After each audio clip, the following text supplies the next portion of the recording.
Container ship carrying 2,000 cars, including 37 Porsches, worth millions of dollars sinks off the coast of France.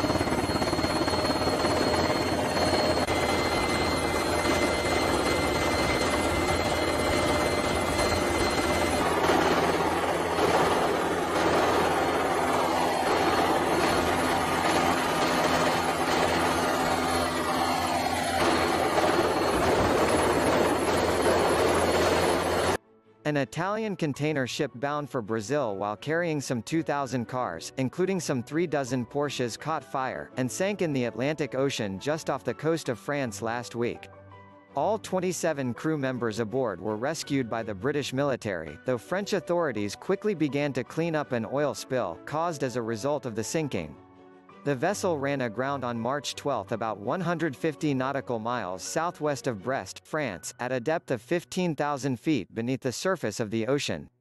German automaker Porsche confirmed on Tuesday that the doomed vessel was carrying 4 models of the 911 GT2 Rupees.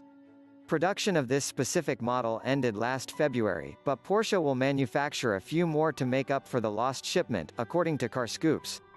Each vehicle carries a retail price of about $293,200. The Stuttgart-based company wrote a letter to its Brazilian customers, informing them that they would reproduce the model especially for them. "We are sorry to inform you that, due to a fire, a Grimaldi Group ship that was transporting your vehicle sank on March 12, 2019, the company wrote to its customers. And for that reason, your GT2 RS cannot be delivered." As you may know, Porsche ended the 911 GT2 Rupees production on February 2019, and under normal circumstances, it wouldn't be possible to give you another car. But due to the nature of the situation, and considering that you're a loyal, and highly valuable customer for our brand, Porsche has decided to resume the GT2 RS production in Germany, and your vehicle will be produced in April, with delivery scheduled for June. We recommend that you contact your local Porsche center for further information. In addition to the 911 GT2 Rupees, Porsche had a number of other models that were lost at sea. They include 718 Caymans, Boxsters, and Cayennes. In total, there were 37 Porsches aboard the Grande America. Another European car maker, Audi, lost a number of its vehicles in the shipment, including the Audi A3, A5, RS4, RS5, and Q7 models. A crew of 27 were saved from the Grande America on March 11, as it was engulfed in flames, after a Royal Navy vessel moved in to rescue them from 150 miles away. It took sailors on HMS Argyll just 8 hours to save every person aboard the 28,000-ton merchant ship in the Bay of Biscay after the ship's cargo of containers and cars caught fire. The crew aboard the Grande America merchant ship had been trying to fight the flames, but were forced to abandon it, climbing into their lifeboat despite the 5 meters to 6 meters swirls in the sea at night.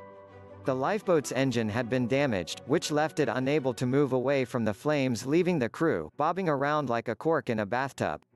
On receiving a mayday message, the Argyll moved 150 miles through difficult sea conditions, to launch their small sea boat, which was used to nudge the lifeboat against the safety of the frigate so the crew could be lifted to safety one by one. Lieutenant Commander Dave Techner, from HMS Argyll, said, "It was pretty awful for them, they'd had to fight a fire in dreadful seas. Every one of them suffered smoke inhalation. Then they faced the prospect of abandoning ship, and then their lifeboat failed. It was pretty awful all round, and they were shocked. You see container ships like this every day when you're sailing around the world. What you do not see is one in flames. It was a dreadful sight." The 27 sailors rescued were then taken to the French port of Brest, and while there were no life-threatening injuries, some required hospital treatment. The frigate had been returning to Plymouth after 9 months in the Asia-Pacific region working with allies overseas. The MV Grande America was still aflame when Argyle left the merchant ship around 5 a.m.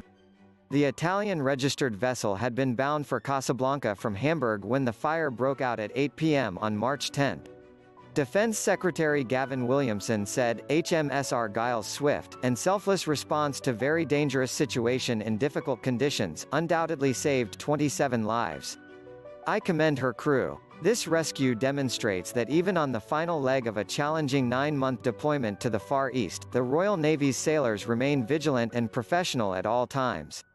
Cleanup efforts are underway after 2,200 tons of heavy fuel seeped into the ocean. Grimaldi Lines, the Italian company which operates the vessel, said that the ship carried 365 containers, 45 of which had hazardous materials, according to the BBC. These materials included 10 tons of hydrochloric acid, and 70 tons of sulfuric acid. French authorities said that because most of the materials had already burned, the damage was likely to be very localized, and would not have serious consequences for the environment.